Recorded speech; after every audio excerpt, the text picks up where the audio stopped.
let's get into some of the emotional aspect and the psychology of, again, loss aversion and volatility in the markets. So why don't we start out with talking a little bit about loss aversion? I know we touched Welcome to the Live Greater View, a financial planning podcast produced by VLP Financial Advisors that discusses life, money, and perspective. We help clients live their best life at every stage through our VLP Live Greater partnership process. Thank you for tuning in. All right. Well, welcome to today's podcast. This one's really an interesting one, and one that we've done sometimes, but I think this one's really kind of a little bit different flavor, talking about lessons from market volatility. Always a good one to visit, I think. And we're really going to kind of touch on and use some pieces that kind of bring home some of the things we're going to talk about. But really, some of the things that clients, the conversations we had about some of the lessons when we see this market volatility, and, we've seen this before, and a lot of times it's like, oh, it's different this time. And what we tend to find is it's not really different. But I think it's good to kind of look at the picture, look at the numbers, and just talk about what some of those experiences are. Yeah, for sure. And for our, talk today, we're going to start with some of the things that we think are timeless, measures in the market, things that we talk about in good times and bad times. We've talked about this so much, it's really ingrained in us, but we thought it'd be nice to share that with the listeners. So it'll be good for us to go through that. And then also, we're going to move into some of the recent drawdowns. Every drawdown, there seems to be something different. Something either causes it, there's something to learn. Yep. So we'll talk through, some of the more recent ones and talk about our takeaways. Yes. Catalysts to the downturn might be different, but usually the experience it comes out to be about the same. Right. Yeah. Yep. Great. So Chris, why don't you start us off talking about intra-year drawdown numbers? I think there's going to be a great piece we're going to put from JP Morgan, but really, I think, when we have these conversations with clients, I always tell them, clients tend to remember what the market ended the calendar year with. They tend to forget those periods where they might have seen a big drawdown. Right. They forget really what got us here. Yeah. A year or two will go by and then they'll forget about the whole experience. So this piece from JP Morgan, this is one of the ones where we, print it, save it. A lot of us have it on our desktops or our desks themselves. So what this says is if we look at a calendar year, this study is going back to 1980, we're humming along during any point during the year, the market gets spooked by either a bad earnings season, bad geopolitical climate, something that the Fed says. From that point, we have an average drawdown of 14.2%. Yep. Then from there, the market will either continue to draw down or eventually recover, as it does a lot. And despite that 14% drawdown, the market ends the year higher 75% of the time. Yeah. So that's a staggering statistic. And if you think about that 14% drawdown, to me, that's really the price of admission for investing in equities. You can expect a drawdown like that at least once a year on average. Yeah, and I think that's a great point to bring out. And I think this chart really brings that home. You see the red of what that year drawdown is, and 75% of the time, the market's positive. Yeah. And usually, we're having some conversations with clients. Those calls come when that red period is, things are looking dire. We need to maybe move more into bonds. In reality, this is probably the best time to start shifting and rebalancing into equities. For sure. And I call it, internally, it's an annual gut check. Hey, this is, at some point over this 12-month period, we're going to get a gut check. And, it's either going to be the spring, summer, fall. Typically, we'll get one per year. And that's just part of, investing in equities. Yeah, absolutely. That's a great point. So let's talk about a little bit, another one, trends over the longer time period. And really, we're talking about bulls and bear markets. So the next piece we're going to be talking about is done by Hartford, and really kind of puts in perspective what the average bear market, the average bull market is.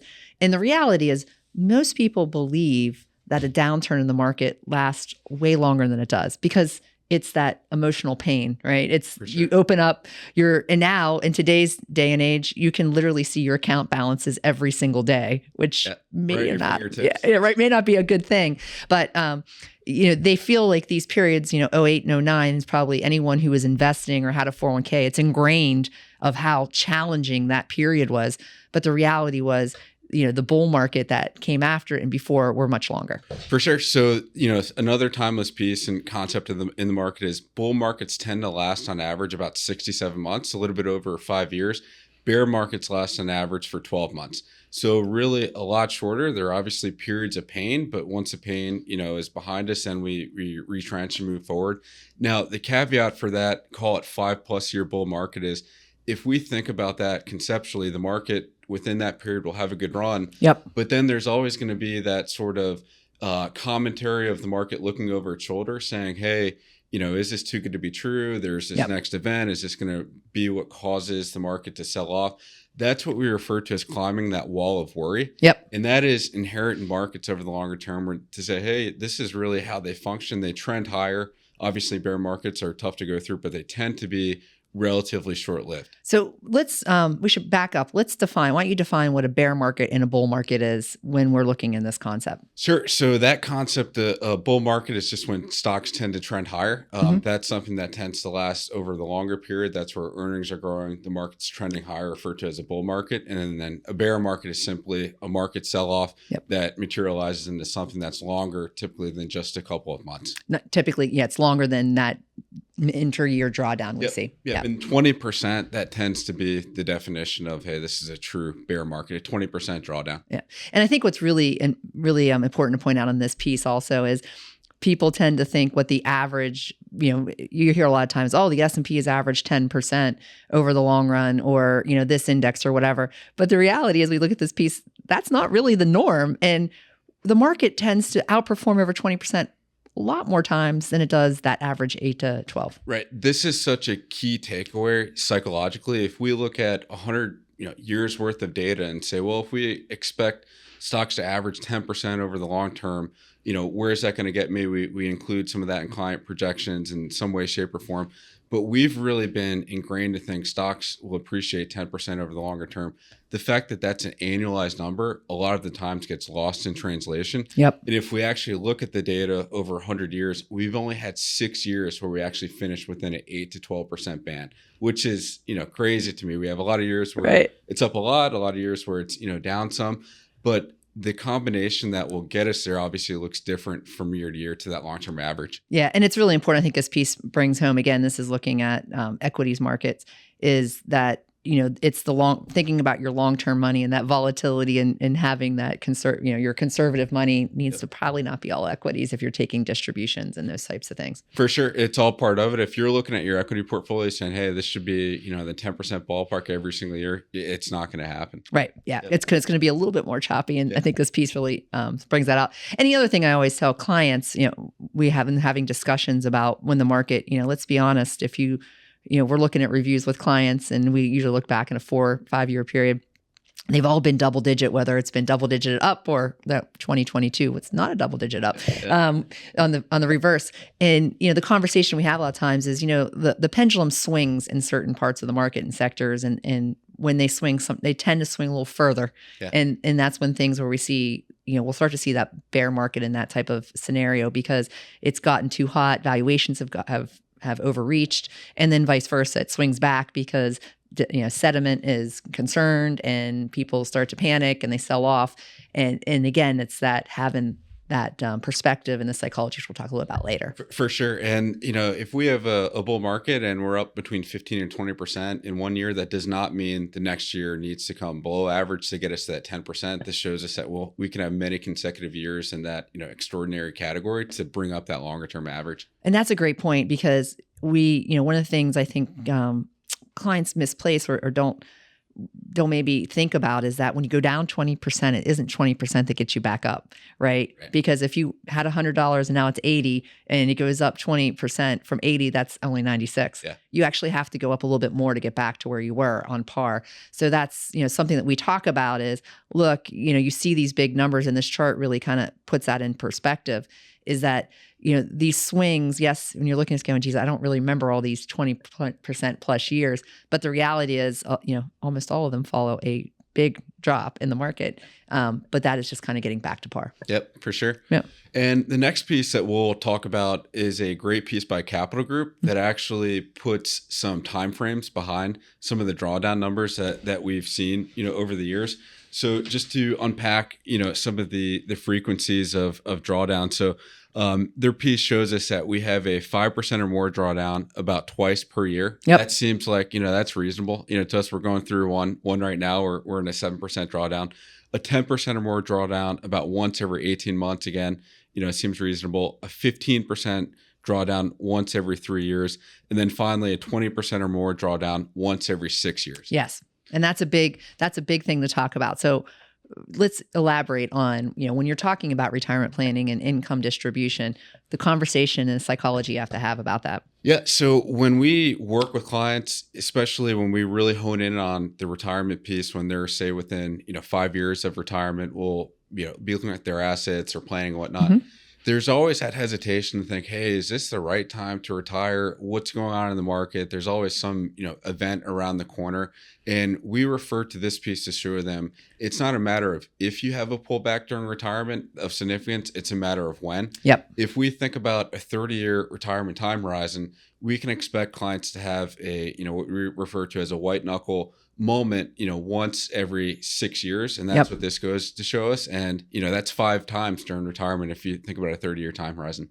Yes. And that's exactly right. And so there's ways to manage around that, which we'll talk about it in the psychology, but that's key thing to remember, having 100% equity portfolio and you're taking income, this could really be a little bit more than white knuckle. Yeah, it's not ideal. Not ideal. Not ideal. Yeah. But I think when you put numbers around it, it just puts clients at ease that are on the verge of retiring and saying, well, it's all part of it. And you prepare them. So when that volatility hits, they're in a much better headspace. Yeah, absolutely. And then you can have context because we have a plan. Right? There you go. Yeah. Perfect.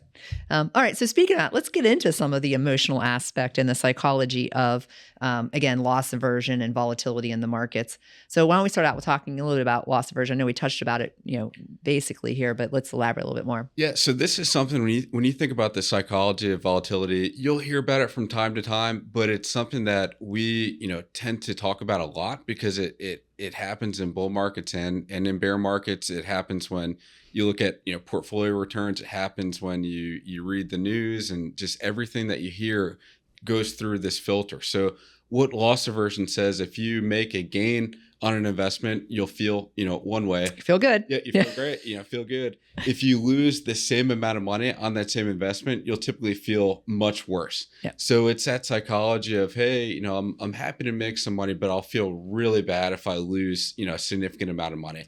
So that, dynamic, that is the way that our brains are hardwired. Yep. And again, that is the filter that we look at performance through, look at, some of the things on media through. Anything, that we digest as it relates to the market goes through that filter. Yeah.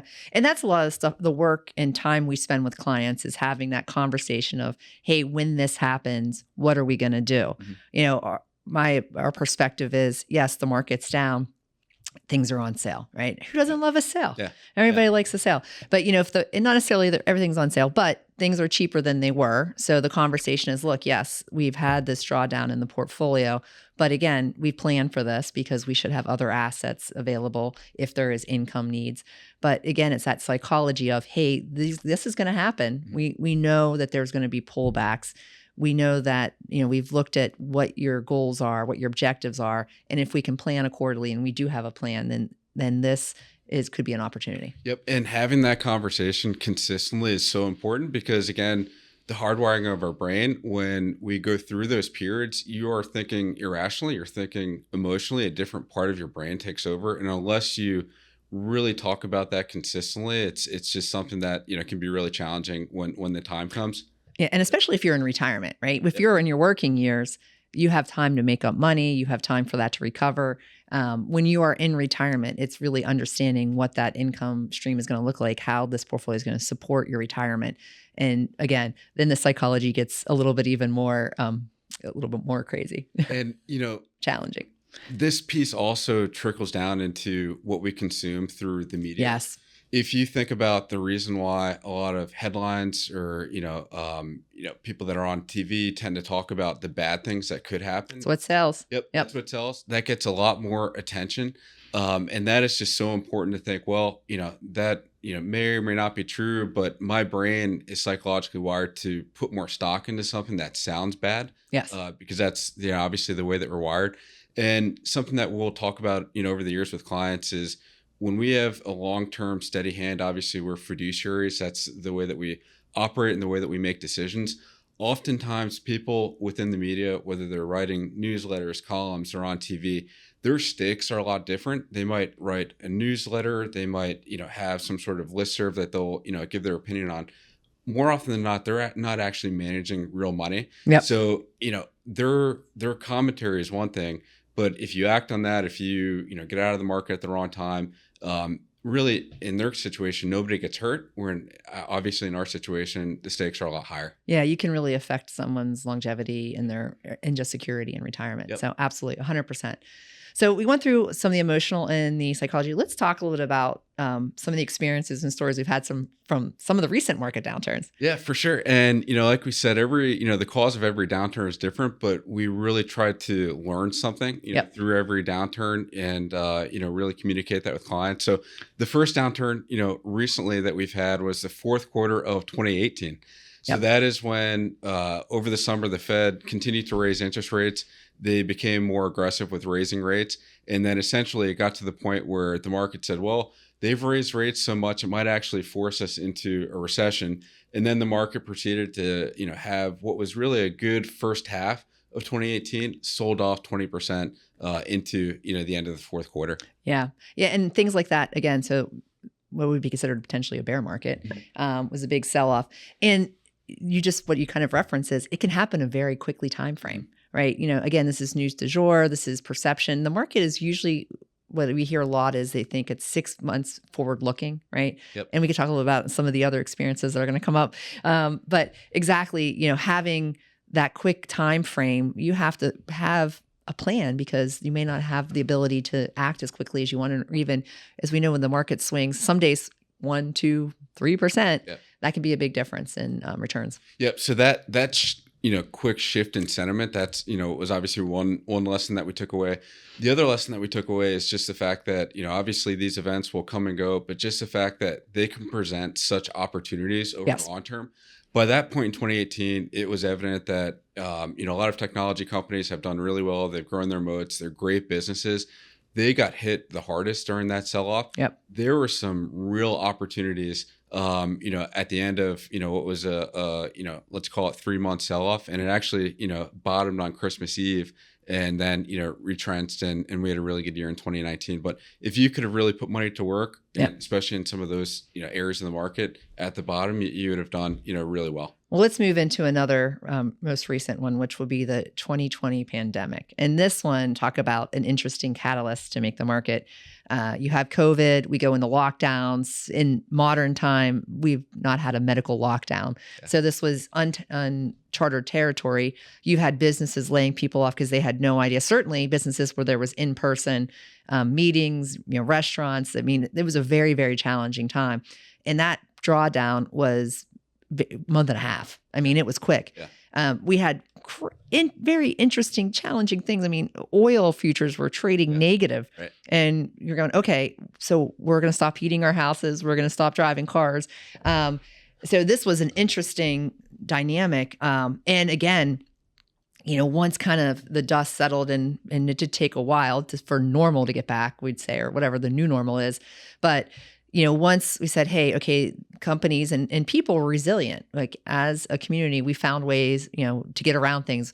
Client meetings for us went to Zoom.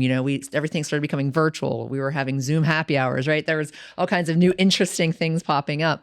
But once we kind of gotten through, okay, we know what we're dealing with. Of course, the market had a massive sell-off, right? We were down 34, 35% in a very short period of time. Mm. And to your point, you're going, okay, not all these companies are shutting down, right? We have seen valuations in some areas pull back so significantly. And this actually was a huge catalyst for technology and AI because everybody was forced to go to a scenario where you're going to be using technology to communicate. Yeah. And I think, some of the lessons that I took away from that is if we think back to the early days of the pandemic when things started to, materialize and that they were, things were going to get worse than what they were originally anticipated to be. I remember looking back at things like the swine flu and prior, health outbreaks. Yep. And that just taught us that, hey, just because it hasn't happened before doesn't mean that it can't happen now. And obviously that was a much more, severe, episode of something like that. Also, if something can theoretically happen, just how important risk management is. Yes. I don't think anybody would have thought that the market was going to go down 35% in 6 weeks if you had asked them that in February. It's just something that oil price goes negative, all of those sorts of things that we were. And then what the market ended in the year. Yeah. I mean, it was such a quick turnaround in the year. At the end of the year, we had a massive positive return after a big pull down. So again, it was it was very quick. Things were moving very swiftly. And again, it's that emotional experience because here we are, not only, we had people who were in lockdown, they can't see some of their loved ones and family. Their social life, essentially, for the most part, had started to cease or change drastically. We had, your COVID bubble, right? People had some COVID bubbles. But also just the impact it had. And then not even, to think about what the government stepped in and all the financial support they put into the system, which has led to some other scenarios. And I remember when we were near the bottom, that was when, obviously everybody was still adjusting to that time period. Like you said, things were interesting and different. I remember seeing headlines, hey, this is going to be a depression. GDP is falling off a cliff. This was, like you said, uncharted territory. That was an opportunity to, keep a level head, stay the course, and, eventually come out to the other side. Or you could have really shot yourself in the foot if you did something emotional near the bottom. So again, just lends its hand to having a process in place. Yeah, absolutely. All right. And let's go. So next one, let's talk about 2022. So we have the Fed's hawkish pivot. That was a tough one. That was like a Band-Aid, slowly being ripped off until they just, yanked it off and really, hiked interest rates. And this initially started to come to fruition where inflation was at 3%, I was at 4%. The market chatter was, oh, there's no way it's going to hit 5%. We hit 5%. There's no way we're going to hit 6%. Blew through 6%. Finally peaked at 9%. But the market in itself was obviously responding to that. But then it got to the point where the Fed said, hey, you know what? We're going to take what's usually a 2 to 3 year interest rate hiking cycle, and we're going to put it all in 12 months. And it got to the point where the Fed chairman, Jay Powell, at his Jackson Hole meeting, essentially came out and said, if the market's doubting me, they're doubting the wrong person. And he essentially dropped the mic, hiked interest rates, and the market really took it on the chin. Yeah. And I mean, and that was, we can talk about how we got there, but certainly. And the interesting thing about 2022 was a year that we didn't see for 40 plus years, right? Is not only did you have the stock market dropping, but because interest rates were getting hiked and inflation was so high, bonds were negative. So, the one category that really kind of held its own was large cap value. But nonetheless, it's not typical that you see a year where you're having every category negative. And there was a lot of concern and, again, this is a lot of opportunity where you're talking to clients, okay, let's talk about our longevity plan, our policy, what do we have in place? We were kind of fortunate because of the way we handled things. We after 2021 being such a good year, we were sitting on more cash than we probably needed, but that's not always the case. Yeah, for sure. And like you said, when everything's correlated, that just makes it so much harder.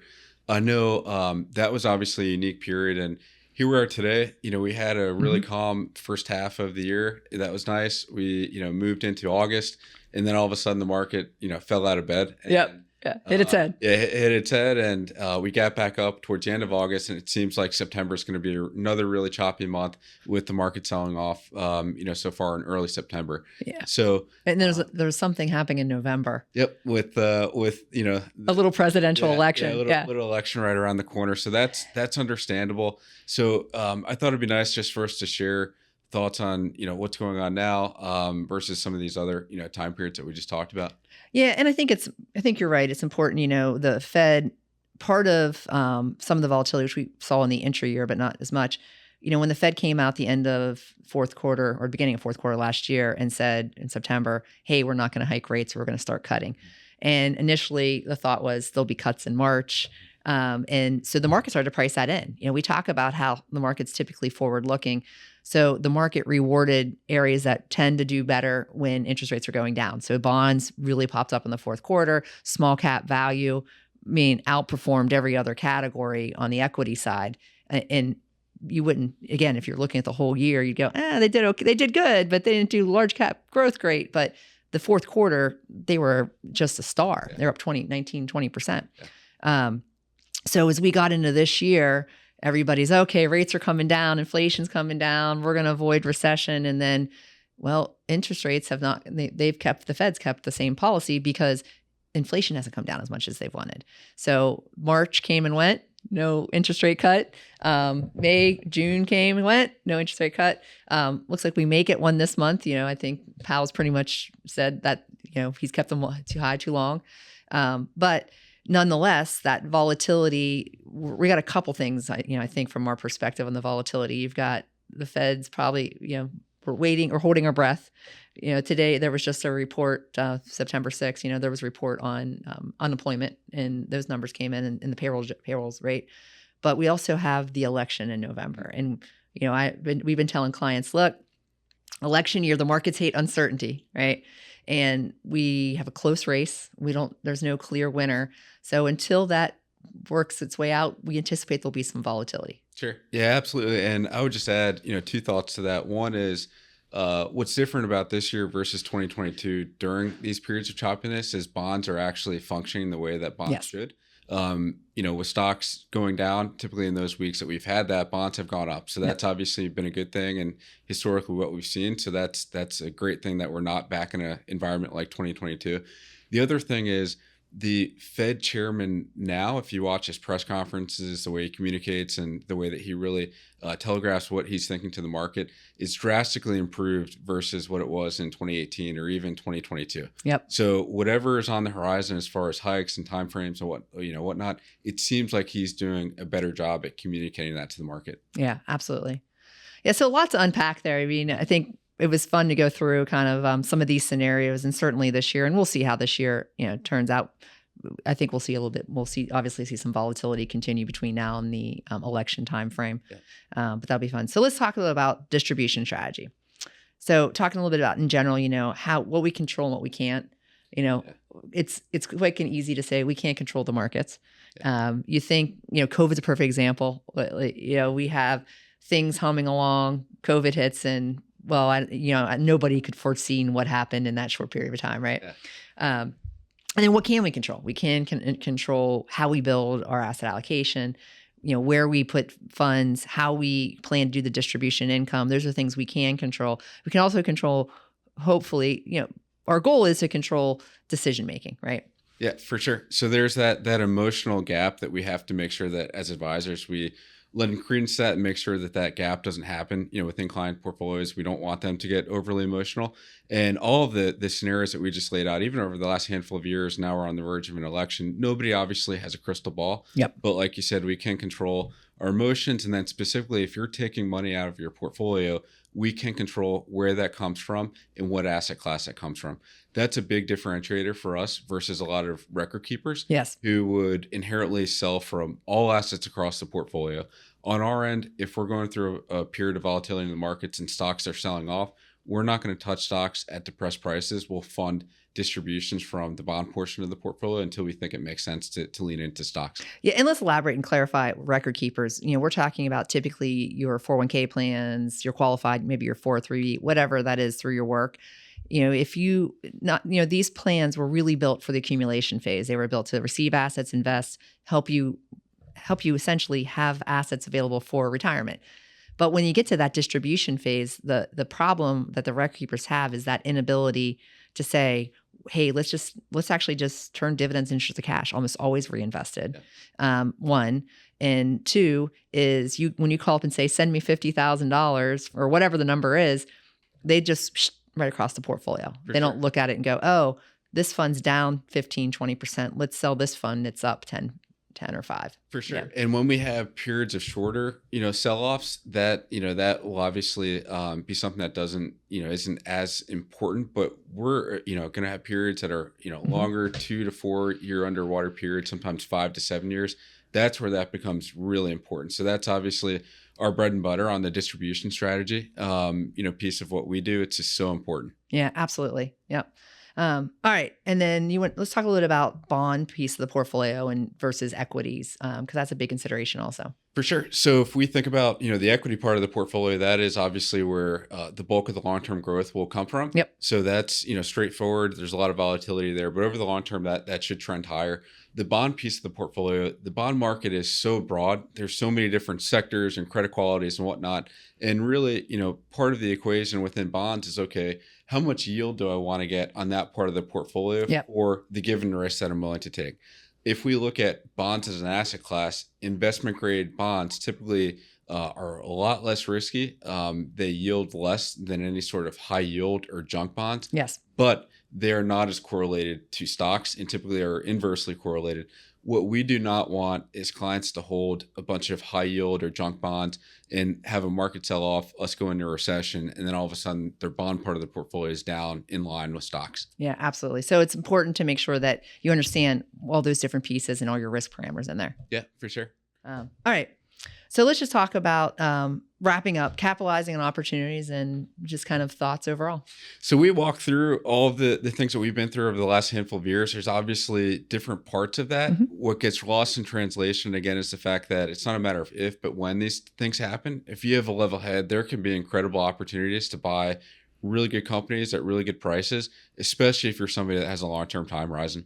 Yeah, absolutely. So I think the key points we're talking about is we know volatility is here. It's going to stay. It's not a matter of, if, it's when. And so just, again, having that plan in place, thinking through, hey, here, as I head into retirement or as whatever the scenario that you're currently facing, at some point, this will need to be a distribution phase for retirement, and making sure that you have your ducks in a row, your plan in place. And hey, yes, we're going to hit these periods of this volatility. We're going to get these drawdowns, but this also could be a great opportunity. Right. Yeah. So, all right, Rose, well, thank you. That was a lot of fun. We unpacked a lot. And thank you, as always, to our listeners. And if you found this to be helpful, please feel free to pass this along to family and friends. Thank you. Thank you. Thank you for listening to this episode of the Live Great Review. If you like what you heard, please subscribe to our podcast on iTunes or Spotify and recommend our podcast to family and friends. To learn more about VLP Financial Advisors, please check out our website at vlpfa.com. Thanks again. And now for our necessary disclosures. Securities and advisor services offered through Cetera Advisor Networks, LLC, member FINRA SIPC, a broker-dealer and registered investment advisor. All investing involves risk, including the possible loss of principal. There is no assurance that any investment strategy will be successful.